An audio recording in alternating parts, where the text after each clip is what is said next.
Chukwemeka. Kibu amerejesha nyuma mpira kwa Shomari. Kamara.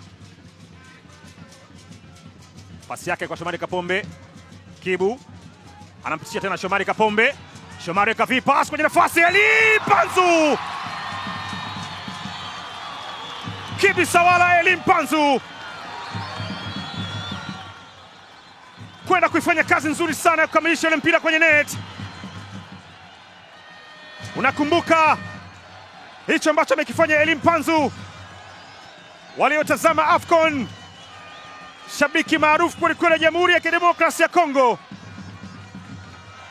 kwa kitwa Lumumba, na yeye amekwenda kuifanya ile. Wanachinja mashabiki wa Simba dakika ya 20, wanakula mua.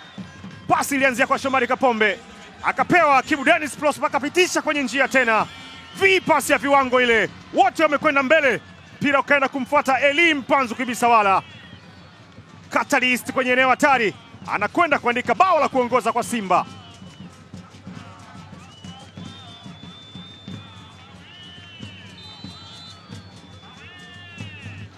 Kwa wale mashabiki wa United, pengine enzi hizo, Luis Nani, mmoja wa wachezaji ambao walikuwa wakifunga, anakwenda kuruka samasoti hizo.